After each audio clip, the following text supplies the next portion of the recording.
Hello and welcome to the 12 Days of FileMaker 12. Today we are on webinar number 9, New Calculation Functions. Your presenter is Anders Monsen. He is the Architect of Integration at MightyData. Anders, I'll let you take it from here.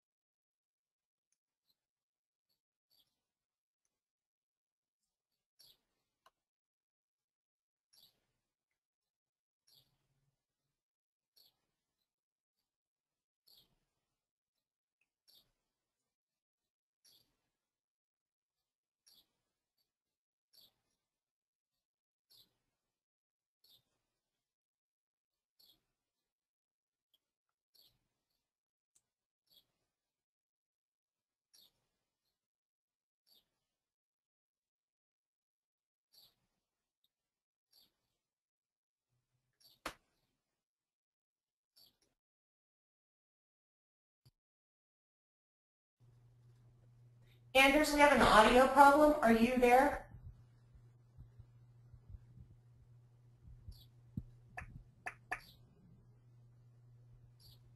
Okay, Anders, try again.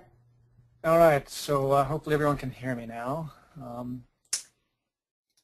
right, so welcome to this FileMaker FM Academy webinar on FileMaker Pro's new calculation functions.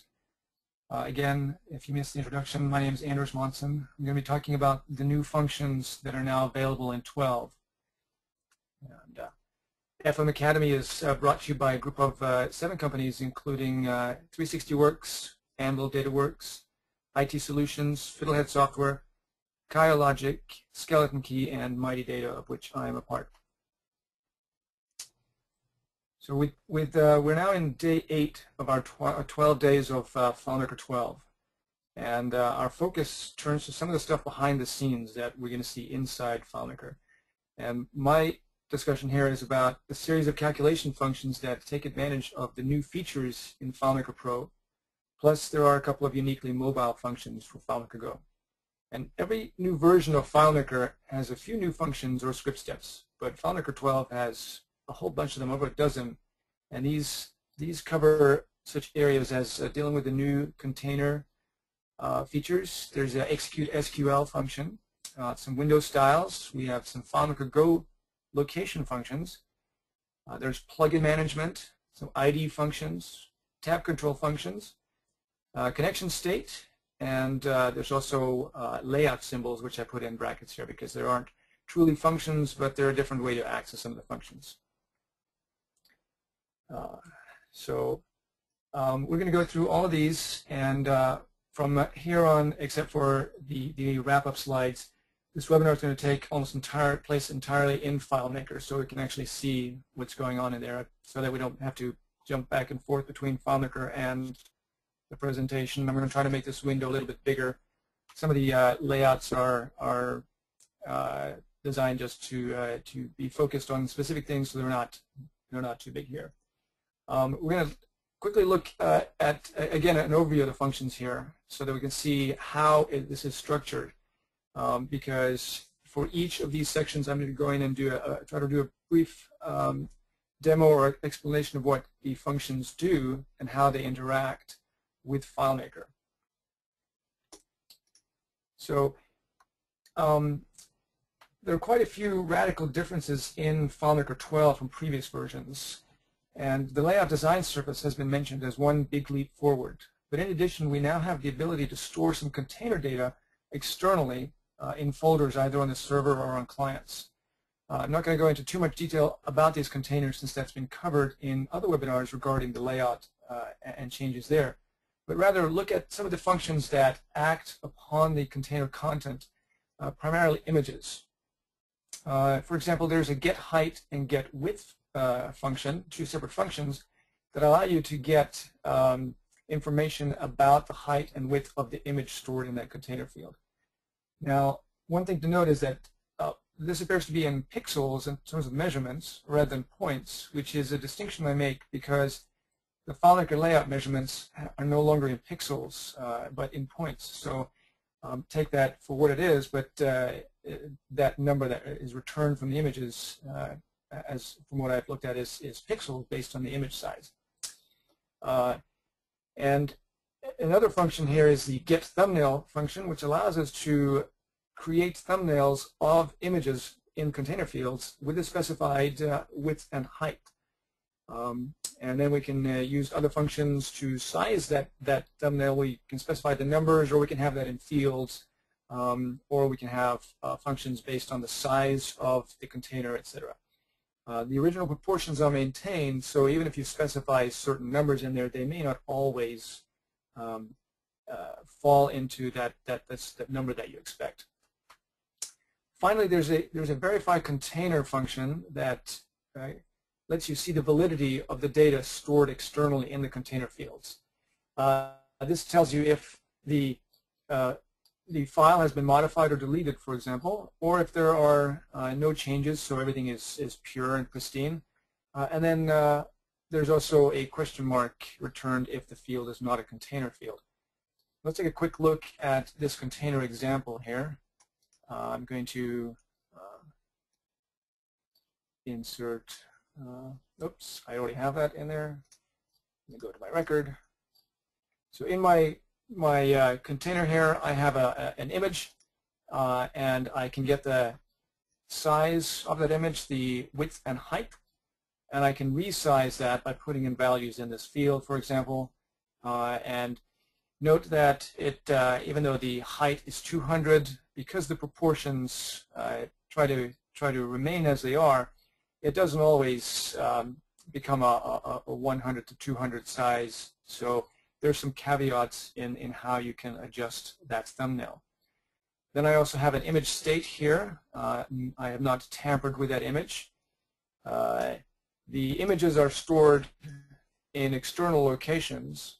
So for this file here, this example file based on the solution that comes with FileMaker 12, has the container image stored inside this field.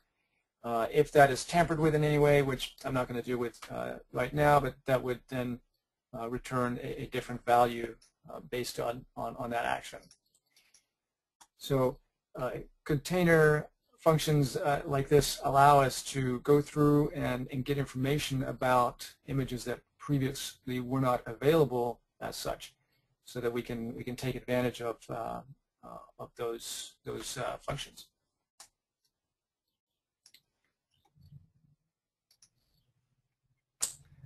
Another feature is that has probably been discussed in more detail in our FileMaker Go webinar with Kirk Bowman, are the two new location functions for FileMaker, specifically for FileMaker Go. I'm not going to drop out of FileMaker and into an iPad or an iPhone to show this, but these two location functions allow you to get information about each mobile device. So either the latitude and longitude, which the location function does the first one, or something more specific such as altitude, accuracy, horizontal and vertical accuracy, and age in minutes for that location, which the second one does. The first function returns comma delimited values, so latitude and longitude, with an accuracy that is measured in meters. So if you specify that, it will give you that. If you change the accuracy in the function, it will give you slightly different latitude and longitude values based on that input. And there's also an optional parameter, the timeout, which defaults to 60 seconds. But this is the highest number of seconds that you're going to allow it to fetch the information, so that you can time it out shorter, or you can give it a longer timeout if you want. And then this information here again won't really work in FileMaker Pro, so it's something that you would input in a solution specifically for a mobile device like the iPad or the iPhone, that you can then return and get information about where that device is, or you can display that on the device itself.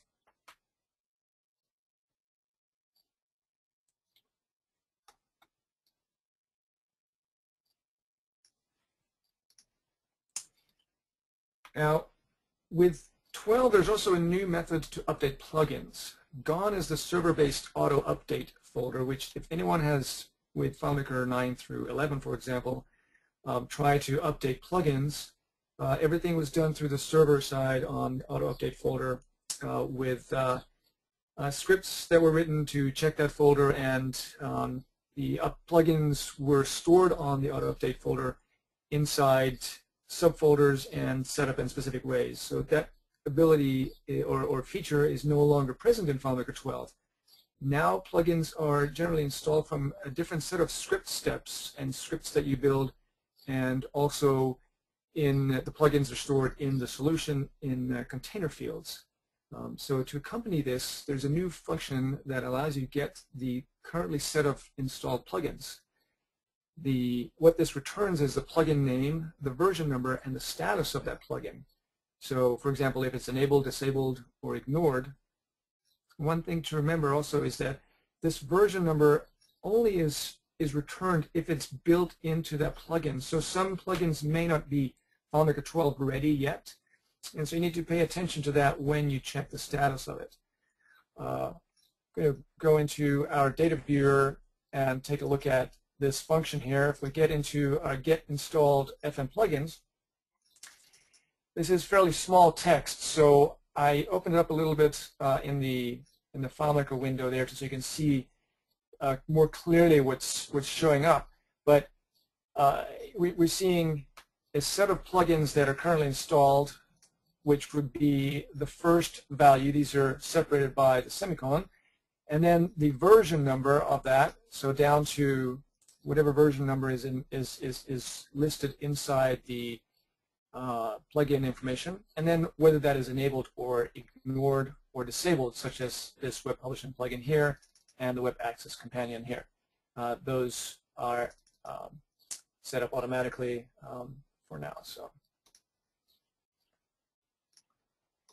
I won't go into too much detail on how this is managed, but with scripts, there's now the ability to go into to this. Let me open up the plugin section. We have our plugins stored in, for example, a plugin table, which has the plugin name and the version in here that we checked against the plugin itself. We store those two in separate containers for Windows and for Mac. And for example, in this case, I have a Troy file and a 360 Works Scriptmaster plugin, and I would use this get installed FM plugins to see what the client has, and then I can loop through and check whether or not that's the latest version, and install that for the client, for example. And this is a much simpler, much more straightforward, much shorter script than the auto update method. If anyone has ever used that before, that had a variety of error messages that you could run into, and this plugin here really you only have to deal with one major error, this 1551 error. Otherwise, it's pretty straightforward and allows you to go in and manage your plugins much more cleanly than the previous version. So this get installed FM plugins will become an integral part of any solution that uses plugins, that manages plugin updating.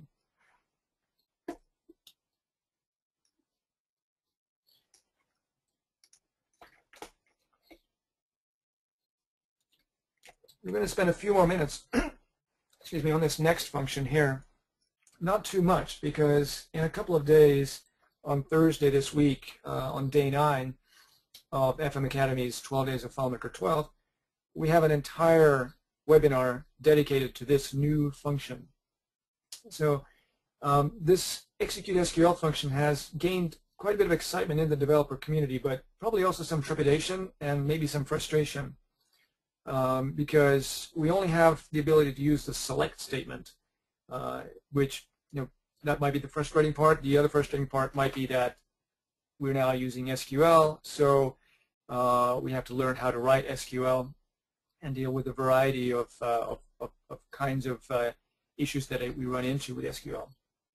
But There are some good resources out there, and we'll point to a couple of those at the end. Plus, we also have this webinar just with the ExecuteSQL function coming up in a couple of days. First, let's take a look at the default function as it comes in FileMaker, which the format of this has 3 required parameters and 1 optional parameter. And the first required parameter is the SQL query itself. That's the query where you select from the table. So we'll look at specific queries in a minute, but the second parameter is the field separator. For example, commas or pipe separators. It defaults to comma, so if you just put in a double quote in there to use the default, the comma would show up in your result. And the row separator, the default is the return. Of course, you can combine your output using other separators. Then the final one, the arguments, is an optional one and fairly interesting, but it's one that will make more sense when we look at an example.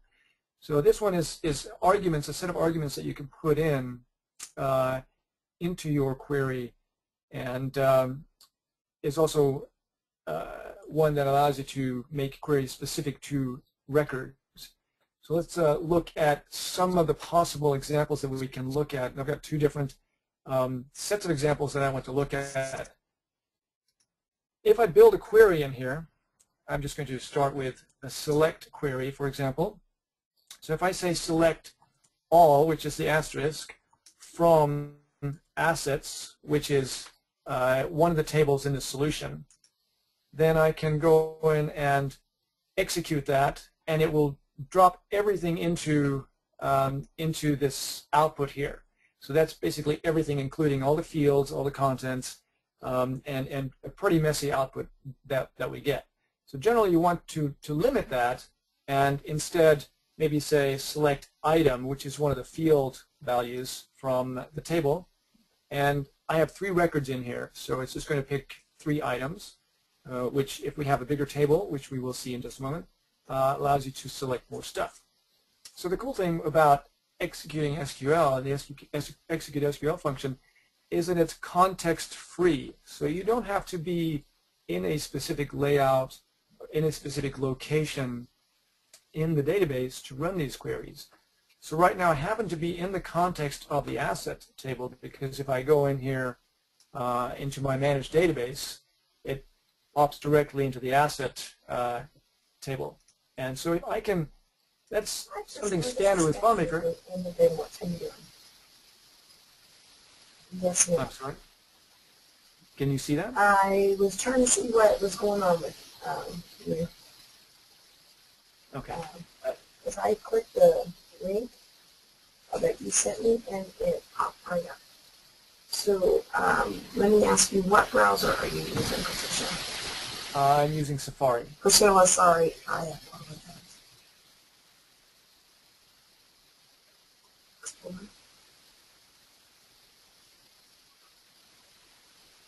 Also, one thing, if I haven't mentioned this, we will have time at the end for specific questions. Okay, so I see that there's other questions coming up, and we will try to get to those at the end. I'm going to save as much time as possible for that at the end. So if I haven't answered any questions yet, that's why. We're going to try to get through these first, and then we'll come back to the questions. Okay.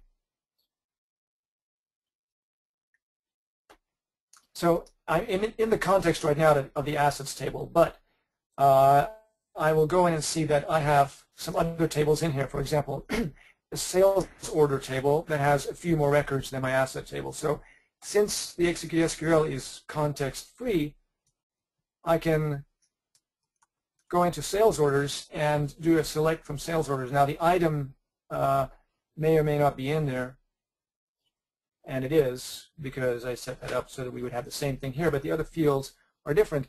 So if I say select all from sales order, it's going to give me another set of records, and I'm going to bring up the sales order so we can see that.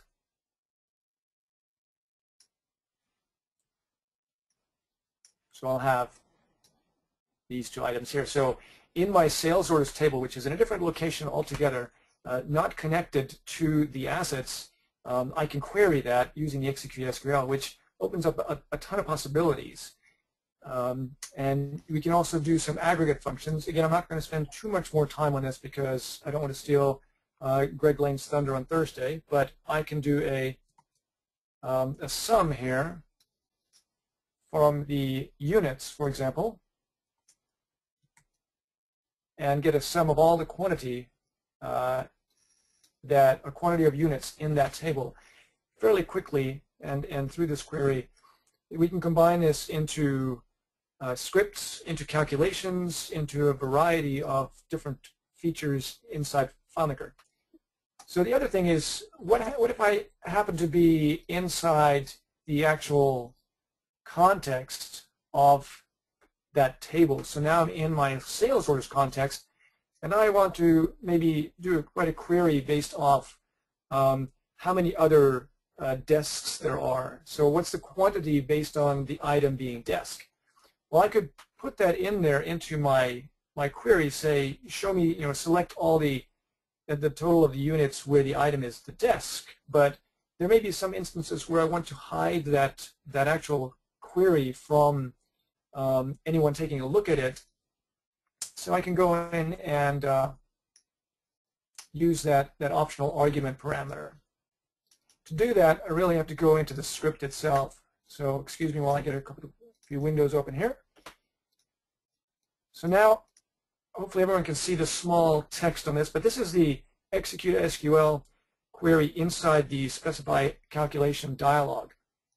So in here, I have a select statement that says select all from sales orders where item equals question mark. That question mark is an argument or a parameter that I then throw at the end. So this sales order item becomes my parameter. So if I say select in here now some units from sales orders where item equals parameter, that calculation will change for each record that I'm on, because if I'm on record 1, it could be a desk. If I'm on record 2, it could be a pencil, etc. So this is something that can be combined into a tooltip, for example, or possibly even custom conditional formatting, other calculations specific to that record. So adding in that question mark allows you to do some more stuff with that, more record-specific stuff, rather than going in and saying something where I have this, for example, where the item equals desk, because it's no longer as dynamic as using just the question mark and pulling the information from that record.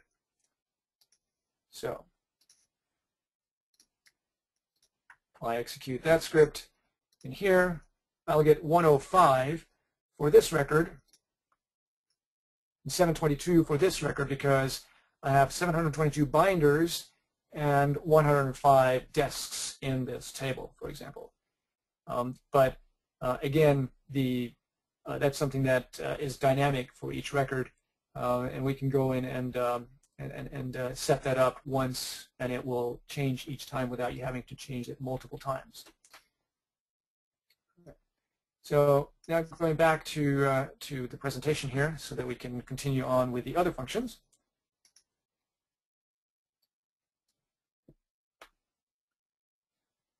Because even after the ExecuteSQL, which to me is one of the more intriguing functions in FileMaker, there's still some good stuff in here. I've grouped a couple of these ID functions together so we can discuss those. And there's two new get functions, get UUID and get persistent ID, which both are ID functions but are slightly different, because the first one is a universal unique identifier ID, so that's always going to be unique every time you create that. Now there are a couple of patterns in there, but that's hardly noticeable, and in a sense it's a pattern that really doesn't show up consistently enough to make it non-unique. And this is in terms of what a UUID is for FileMaker, it's a unique 16-byte string in the format of 8 characters, 4 characters, 4 characters, 4 characters, and 12 characters separated by a dash. So this is a way for you maybe to set up unique IDs different from serial numbers. So you can still have the serial numbers because you'd want to mask this, but it would be very helpful if you're importing tables or importing from multiple files where you have the chance of running into the same serial ID. By having this UUID, you're going to minimize that or almost eliminate that issue with duplicate IDs. We'll see an example of that in a second as to what it looks like. And the persistent ID itself is specific to the device, so it's always going to be the same. It's unique in the sense it's unique for each device, but every record that I would create in a solution from my device will have that ID attached to it. So in that sense, it's non-unique from that device, and this is very useful if you want to track user information and to a specific machine. For example, I can log in from multiple machines and multiple locations, and you can see that it's me logging in based on my name or my account, but this device will give you another way to verify who exactly is logging into that solution. And this is a 32-digit hexadecimal string, which is based on potential identifiers such as the system, the NIC address, and so on. We'll take a look at ID examples here. I have 3 records in this database, and the persistent ID is the same for each of those records. So in this case, it has decided that my machine will have this persistent ID here. If I create a new record, it's going to have that same ID attached to it, and it will, and if I go to another machine, log in under my account information, it will then show a different ID there. Meanwhile, the get UUID will always be different. So every time I create this, it will have a different number in there. And this is a way that we can have unique IDs that we know are not going to conflict with each other. So the serial number, again, is still something that people like to attach to layouts, but this UUID and the persistent ID probably something that you tuck away behind the scenes, access generally via scripts or validate that way. But I think that UUIDs have been around for a while, and it's nice to see that it's now part of FileMaker so that we can use this feature.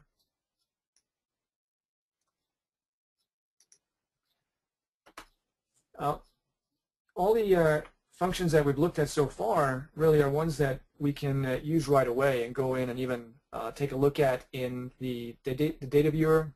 I can go into my data viewer here, and I can say, what is my persistent ID? And I can evaluate that, and I can see that what that persistent ID is. Now, this other pair of functions that deal with tab controls really don't behave quite that way, because they have to be used when running a script triggered by a new script trigger called an on-tab switch. And there also has to be an object assigned to the panel so that it can find that. And it returns a delimited return delimited two-value list. That doesn't make sense there, but it has a tab index and a tab name. So let's take a look at how that works, because in and of itself, it's not going to give you that information. But if, and also let me go back here real quickly so we can see, there is a trigger current tab panel and a trigger target tab panel. Now the current tab panel, personally I think that's a little misleading, because it's actually the source tab panel where you came from, whereas the trigger target panel is the destination where you currently are at. So that if I go to my tab trigger panel, and I'm going to clear this here, so we can start there. I'm currently on tab 1, and I want to go over to tab 3. So I click onto tab 3, and even now, though I am on tab 3, it says my current is tab 1. So really, the current tab panel value is what my tab was before I arrived here, whereas my target is what my tab number or value is when I arrived here. So we have been able to previously get to this tab information using a function called a get layout object attribute, and whether it was the frontmost tab panel or not. But this is far more specific and also lets us see in one swoop almost what the first one is and what the second one is, so that if I go to tab 2 from here, it's a way for me to keep track of where I was, and as I navigate onto different layouts, I can come back to this tab 2, and I can even look at what the origin tab was. If you want to have a tab order, say if I need to go from tab 1 to tab 2 to tab 3, but I instead go from tab 1 to tab 3 and then tab 2, we can have some validation that reminds you or tells you that that there's a sequence that you have to follow to get from one tab to the next. Let's take a quick look at the scripts for that. So my tab script here, all I'm doing is just setting the field, the global field there, because the script trigger is what drives this. So that in my script trigger, I have a switch tabs trigger here. And every time I set that switch tab or switch tab, I get that information instead of there. So fairly simple, but you cannot just get the tab information without attaching it to that script trigger.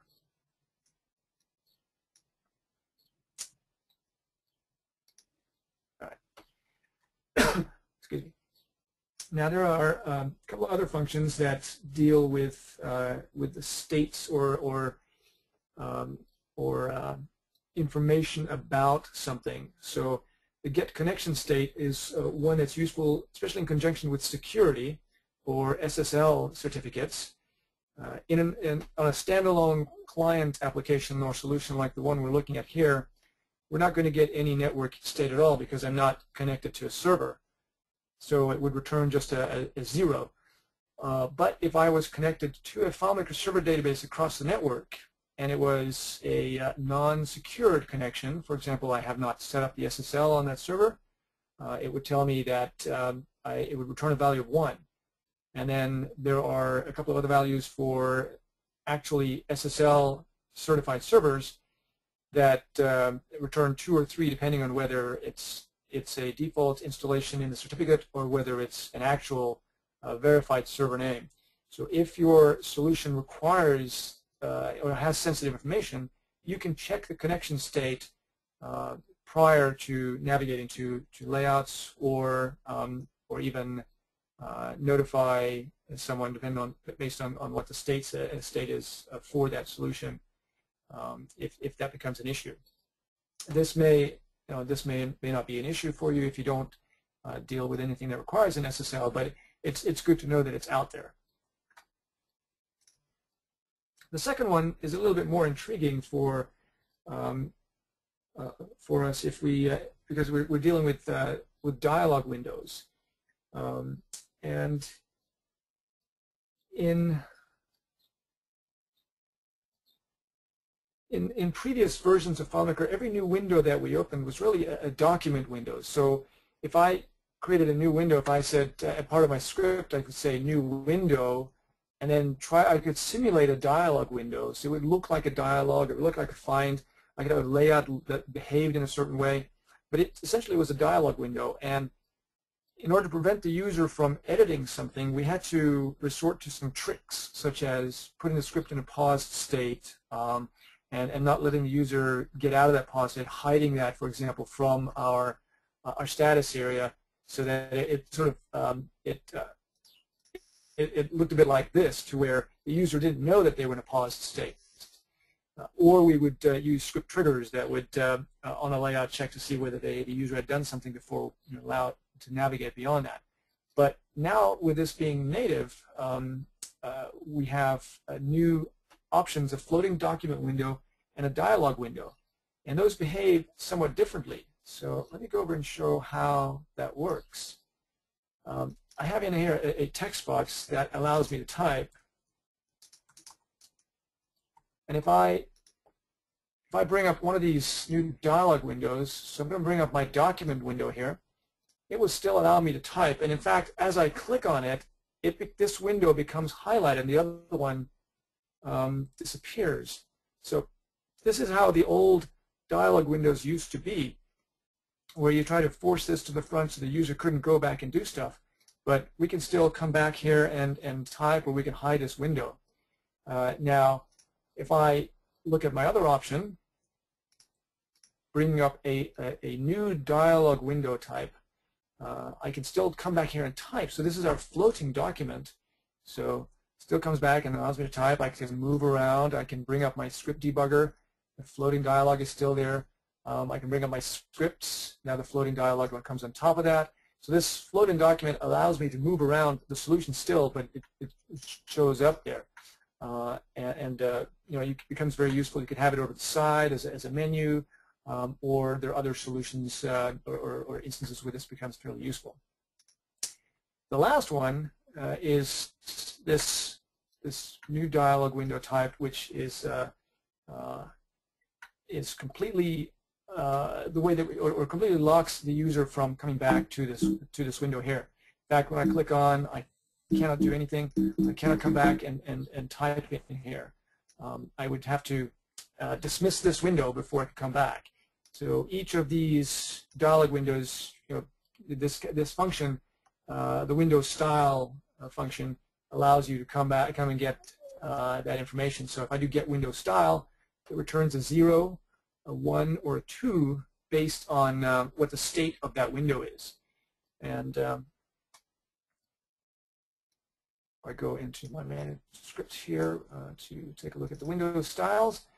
This is a very simple script that, based on the parameter on the buttons that I set there, creates this document window or floating window or dialog window so that it has a different type here. So I can then determine what I want to do. If I want to have an ability to hide the close option on there, I can do that. Now the key thing to remember is that if you take this off, and I'm sure this has been covered in the previous section on the layout stuff, if you take this off, you can't close that window unless you have a close button on that layout.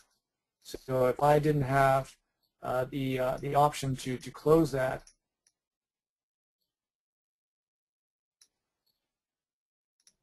if I didn't have this close button window here and I disable that, I would not be able to close this window at all. I'd have to force quit the application. So that's just a caveat to remember about how that is set up.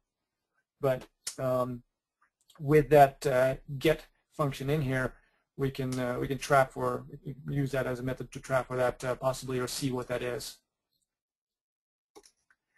Now the last piece that I want to talk about is layout symbols, and this really isn't a calculation per se, but it's a new method of accessing calculations, because in FileMaker 11, for example, or earlier, if we wanted to put in a current date symbol, for example, we would have to go in here and hit / for the current date, or we want to have this ampersand this at symbol for the record number. So we would put that on the layout in layout mode, and it would translate that to a date or a number. We could do a time. Instead, now we can go into this layout, and we can go up to our insert other symbol, and we have access to these get functions here that are the same as what we have in the get. So if I and not all of these would make sense to use, but if I wanted to have the current date in here, then I could just throw in that down here at the bottom, and it would show me the current date without the // because if I'm not going to go in here and say, okay, well, let me put the current date in there instead, it no longer works the same way. It doesn't behave that. That's essentially gone. So it becomes incumbent upon us to familiarize ourselves with this new layout symbol method to get access to some of these functions here. And it's a great way for us to maybe get rid of some fields that we might have thrown in there. Say we had a record number field or a found count field or some version field that we would use in there and throw it on the layout as a merge field. We now can use this layout symbol or other symbol method to get that same stuff. Because all this here has there's a great deal of information that we can access now. All this stuff in here that we can see. So if I wanted to see the Uuid, for example, or the username, I can do that without having to create anything specific field-wise in FileMaker. So really a quick overview of all the new functions here, and some of the resources that we have. Of course, the FileMaker help file is where you'll find detailed information about each of these new functions, how they behave, what kind of parameters they take, what kind of output to expect from those functions, sample output, etc. Great resource. If you don't already use it, the FileMaker help file is where you want to go to look for stuff. So there's an online one through the the web. You can get to that from any browser, or you can come in here and just type in the function name or something close to the function name, and you can find all the information about that function, and very useful to see how that works. So that it's a good reference, best reference out there for rough stuff. But in case it's not enough, there are usually articles on FileMaker and new stuff on ExecuteSQL, for example. I wrote a blog entry a couple of weeks ago on the ExecuteSQL function, and as have several other developers. And then again, in a couple of days, we have a webinar just on that itself. I don't want to underemphasize this webinar. If you're getting into SQL, if you don't know SQL, Greg Lane's ExecuteSQL webinar in a couple of days is going to be very useful, and I think he also has a session at DEF CON on the same topic.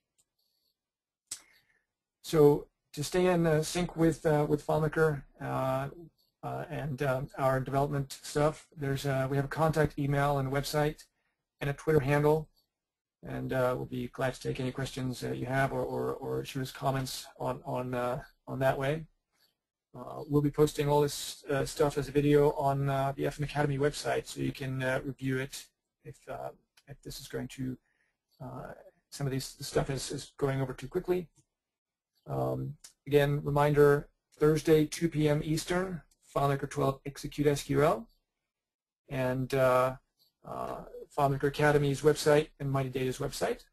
I'm going to go through this quickly here so we can get some questions. There are, again, 7 companies associated with FM Academy, and those are in different locations physically if you're located in these locations, or online where everyone is, so that you can go to any of these resources, get information about FileMaker, and get information about these webinars that we've had here to get more details.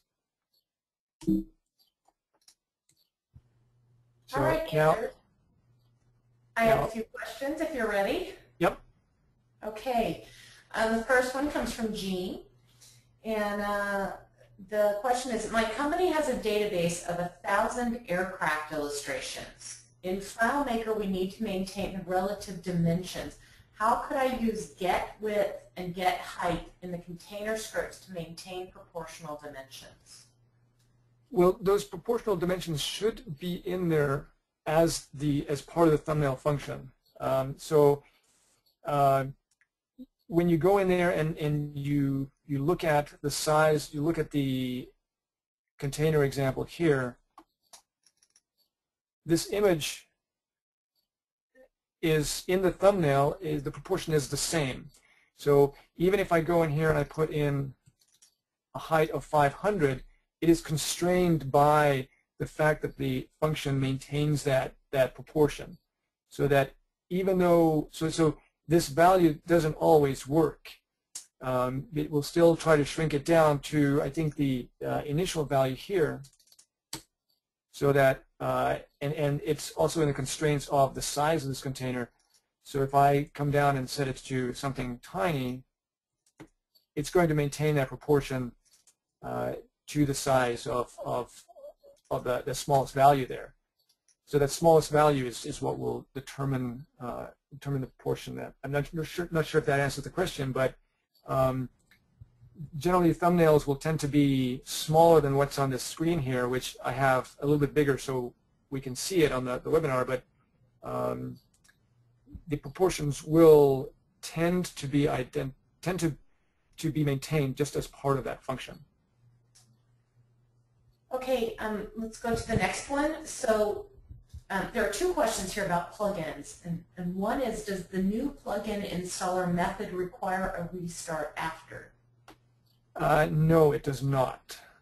From what I have learned, at least, it should not require a restart after, and it should install.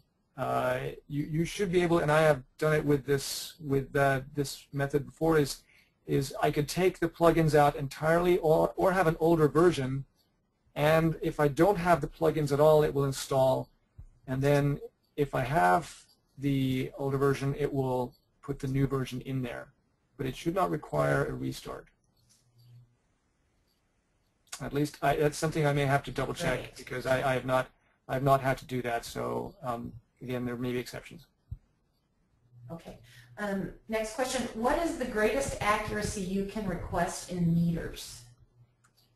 Oh, that is a good question. I don't know if that is documented, so I can't answer that yet. I will research that.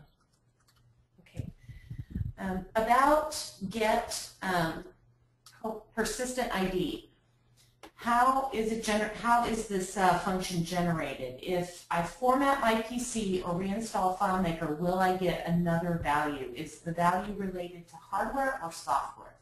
The value is related to hardware, and FileMaker has not explicitly documented what it is using, but it is very likely a combination of something that is in your hardware, such as the NIC address, and then I think that it is hashed using some sort of encryption method that will not enable you to reverse that. So you cannot reverse engineer that result into something that will allow you to identify that hardware. But it is, if you install FileMaker, you should still have the exact same persistent ID. This one I think might be an easy one for you. Were you using a new FileMaker theme in your presentation, and if so, which one? Because it looks really nice. Yes, this is FileMaker 12 with the ocean theme, so I like it. It's the rounded ocean theme. It's nice and soothing. I agree. Good comment. All right, next question. Does the conversion process convert layout merge values such as Roman numeral 2 into current date?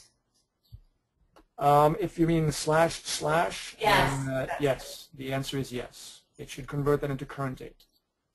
It will be like the double curly brackets wrapped around that.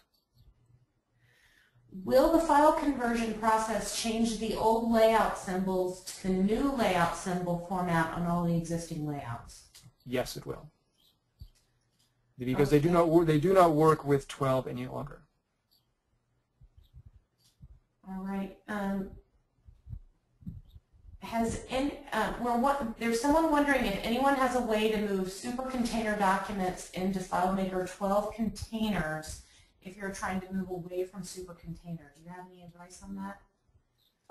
I do not. That is something that probably is not documented, or if someone has done that, I'm still waiting to see any documentation on that. But because of how supercontainer stores it, you would probably have to, you definitely will have to write some sort of script that will go through all your records and reset all of that in a certain way. But I don't believe that that's been documented. There was an article. I will say really. I'm sorry, we actually have an answer in the question and answer area from one of our fellow presenters, Tim Newdecker from Keel Logic. And he has said, yes, you can move a super container to containers. If you use a super container plugin, it has a function to do this very task. Oh, okay. That tells me that I need to look more at that option. All right. I think we have time for a few more. Can the persistent ID function be used for part of copy protection on a runtime solution? I'm not sure how the persistent ID works in conjunction with runtime, so I'm going to have to defer that to do some more research. All right. Last question I have so far, and this goes back to the question in regard to the aircraft maintaining the get width and get height. Okay. Can get width and get height retrieve the dimensions for use in the containers? For using it in the thumbnail container, or using just to get the dimensions of the actual images, because it get width and get height gets the image. If you have if we'll go back here to this image. Either or. Right. This image is 1760 pixels wide by 1168 pixels high, so you can get those in that sense. You also can use the get layout object attribute function to get the dimensions of the field, and you can put that in there. There are a couple other functions that can be used in conjunction with this to get information about the image itself, or to resize it, depending on whether you're getting the image or the size of the container field. So I'm not exactly sure what the question is aiming at, but in terms of how to get that information and do something with it. But it will be, if you use this on each record, it will give you the dimensions of that image. As you know, what that image is, if you say open it in Photoshop or another image preview application or editing application, that's the actual image of that file, or size of that image file. Anders, I have a few SQL questions here. Since we have a little bit of time, maybe you can answer a few of them. Sure. Can you give a general statement as to when we would use ExecuteSQL versus using the usual FileMaker abilities? Yes. Well, there are quite a few, and I think that one thing that is helpful is if you have your relationship graph, and this is a fairly clean solution without any relationships in here, but the way that I have used SQL, and I've spent time, if I can give you background, with FileMaker through FileMaker 8 and then, or FileMaker 7 and then skipping 8 over to 9. And when I came back to 9, I was always trying to find out how I could run queries to get information that was very specific. So show me this data set where this condition applies. And the only way to do that in FileMaker was through relationships, setting up relationships with multiple keys, for example, throwing in additional fields just to get that output. So if you have SQL, the ability to use SQL means that you no longer need those extra table occurrences. You no longer need those extra fields. You can run that query, and that can be in part of a script where you want to create reports, for example, or you want to create charts and dashboards. And you can write those SQL queries that build the return delimited values or pipe to delimited values, depending on how you set up your charts, very quickly to have a dashboard that queries multiple contexts, multiple tables from that one dashboard location and get all that information. So if you want to get rid of those table occurrences, if you want to find data with specific conditions, such as where data is between a certain range, or where a value is of a certain kind, or you want to join, look across multiple tables without having those lines and extra table occurrences in the graph, then SQL is I think the way to go, because it allows you to do that, and you can build simple queries or fairly complex queries, and you can use aggregate functions, at least getting the sum, getting averages, minimums, maximums, getting counts of records. So I think it's a great tool to get that information that you'd otherwise have to add a lot of stuff onto your graph.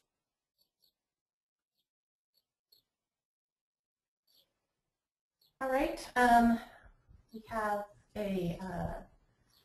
another question here in regard to that. Sounds like SQL replaces portals. It doesn't completely replace portals, I think, because portals are great layout features if you want to show stuff on the layout, whereas SQL, I think, is more of a behind-the-scenes script stuff to get that data and then throw it in, because you still want to have portals to see certain data, true relationships. So a parent to a child relationship is ideal for portals, and this is, again, my opinion, whereas queries that are not parent-child information, but if I want to see all the children within a specific category, for example, or use that in a script that I only want to see that information, then I would use a SQL query. But I still think that they can coexist, and certainly with the ability to filter portals, which we got a version or two ago, that again reduces the number of table occurrences on the graph and makes it, I think, a cleaner solution, both in terms of documentation, what you can see on the screen, speed and performance, and being able to decipher what's in a solution, because there's no need to get rid of portals if they make sense. But if instead of having to throw 20 or 30 new table occurrences on there just to get a variety of pieces of information, you can write a query or have a filter portal. I think that solves that problem, and that makes it a more elegant solution. Okay, we have just a few minutes left, so let's try one more here. What are the main differences between native SQL function and third-party plugin SQL functions like ScriptMaster? Which are more complete or faster? That's a very good question, because with the native FileMaker plugin, let's go back here to see it. We only have the select statement. That's the biggest difference, is that some of these other plugins like ScriptMaster or Base Elements or DoSQL, those will allow you to insert, to delete, and to update, for example, which is not allowed with the native plugin. So we can only do this select statement. In terms of the field separator and row separators, the syntax may be slightly different in terms of how they default, but essentially they do the same thing. You have something to separate the fields. So if I'm returning multiple fields in my query, or selecting multiple fields in my query, I need to distinguish between those fields that I'm seeing. So you put in a field separator of either a comma or a pipe, and then a row separator, because all these plugins will do the same thing. They will return row delimited data or return delimited data. The arguments is something that's different. So the fact that you have the select statement only and the arguments here, I think are the two biggest differences. And there may be plugins, I haven't looked at all the SQL plugins, but there may be plugins that use the arguments feature as well. But they mostly tend to look at the query. What they have in common is the query, the field separator, and the row separator. And then the syntax should be identical, because what goes in the query is the same, because it uses the same SQL engine inside FileMaker. So that should not be different. You still would use your select. You would use the field, and you use the where and the table, etc. And if you want to learn more about SQL inside FileMaker, the FileMaker's JDBC and ODBC guide has some examples on that as to what kind of select queries you can write.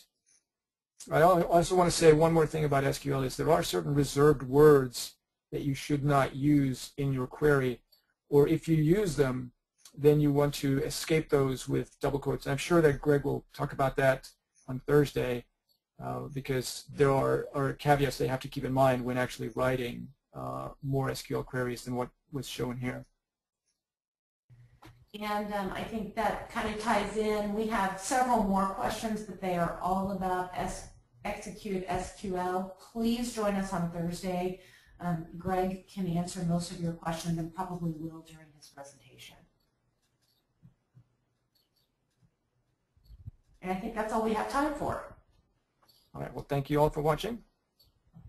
Thanks very much.